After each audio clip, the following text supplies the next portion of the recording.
My name is Jasmine Price, and I am a 46-year-old school teacher in Georgia. What I am about to share with you is my near-death experience, a moment when I was taken beyond this world and shown a truth so powerful, so shocking, that it changed everything I thought I knew about Black history, our place in the world, and our divine purpose. This is my testimony. It happened on August 4th, 2020. I had been struggling with unexplainable health issues for months. My body felt heavy, my spirit drained, and no doctor could tell me why.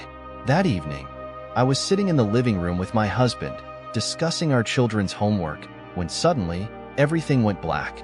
One moment, I was there, and the next, I was not. I was no longer in my body.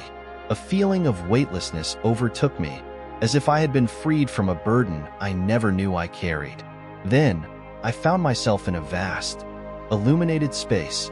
Light filled everything around me, but it wasn't blinding. It was warm, alive, and pulsed with energy. There was a peace here that words could never capture. And then I saw him. Jesus stood before me, clothed in brilliant white robes, his eyes holding a depth of love, understanding, and compassion that pierced my soul. I felt as though every fear, every worry I had ever known, was washed away. He did not speak at first, but his presence alone told me I was in the presence of the one who held all the answers. Then, in a voice that was both gentle and powerful, he said, "Welcome, Jasmine. You are here for a reason." 1,000 questions flooded my mind, but before I could ask, Jesus began to reveal truths that shattered everything I had been taught. One of the first revelations was about the so-called curse of Ham, a belief I had heard growing up in the church. Many had been led to believe that Black people were cursed because of Noah's son, Ham. This false teaching had been used to justify slavery, racism, and discrimination for centuries. But Jesus looked at me and said, "Jasmine, the curse of Ham has been misunderstood for generations. The curse was never upon Black people." I was stunned. He explained that the curse was not on Ham himself, but on Canaan, Ham's son. The Bible, in Genesis 9 verses 18 to 29, speaks of Noah becoming drunk and exposed. When Ham saw his father in this state and did nothing to cover him, Noah placed a curse, not on Ham, but on Canaan. This was a prophecy about future conflicts, not a declaration of racial inferiority. The curse was about disobedience, not skin color, Jesus said. But over time, the truth was twisted, and people used it to justify their own prejudices. I felt my entire perspective shift. Centuries of pain, injustice, and suffering had been built on a lie, a misinterpretation that had kept people in chains, both physically and spiritually. Then Jesus revealed something even more astonishing. Black people were not cursed. They were blessed. "Jasmine," he said, "you have believed many false things about the African people, but I will show you the truth." And then, before my eyes, a vision unfolded. I saw the descendants of Ham, Cush, father of the great Cushite kingdom, a civilization of wisdom and power. Mizraim, the father of the Egyptians, a people entrusted with divine knowledge. Put, ancestors of the North African peoples.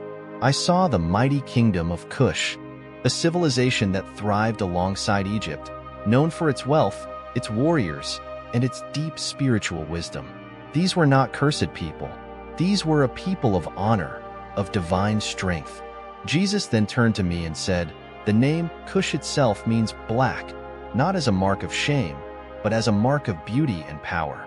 Tears filled my eyes. Blackness was not a curse. It was sacred. It was divine. Jesus showed me Egypt, the pyramids, the vast temples, the knowledge of the ancients. Egypt was not just a place of bondage, he said.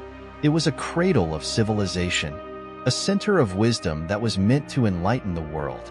I saw how Moses, the great prophet, had been raised in Pharaoh's palace, not by accident, but by divine design. The Egyptians, despite their later descent into idolatry, had been entrusted with knowledge meant to bless humanity. I felt my soul tremble. Then, Jesus showed me the suffering of Black people throughout history, the transatlantic slave trade, segregation, oppression, and injustice. I saw the pain, the struggles, the endurance. And then, Jesus spoke again. Slavery was not my will. It was the result of human greed and sin. But even in the darkest times, my people carried within them a divine spark that could never be extinguished. I saw visions of abolitionists, civil rights leaders, people who had risen up against oppression, moved by a divine calling. Jesus showed me Dr. Martin Luther King Jr., a man whose voice had carried not just justice, but prophecy. The fight for equality is not just a human battle, Jesus said. It is a spiritual battle, and Black people are my warriors, my chosen ones, who have endured and carried my truth through generations. Tears streamed down my face. All the pain, all the struggles, they were not meaningless. They were part of a greater plan. Then Jesus showed me the future. A great awakening was coming, a time when Black people would rediscover their true heritage, their divine purpose. The lies that had been told would fall away, and the world would finally see the truth. The time for healing has come, Jesus said. The time for truth is now. And then, suddenly, I was back. I opened my eyes in a hospital room. My doctors told me I had been clinically dead for 12 minutes. But I knew the truth. I had seen the divine plan.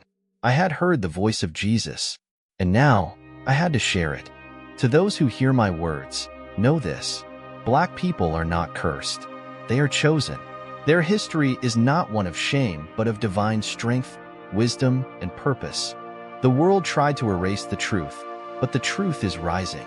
If you are Black, know that you are powerful, you are loved, and you are part of something far greater than you have ever imagined. And if you are from another background, understand that this is a message of unity and healing for all of us. The time for truth has come. The time for restoration is now.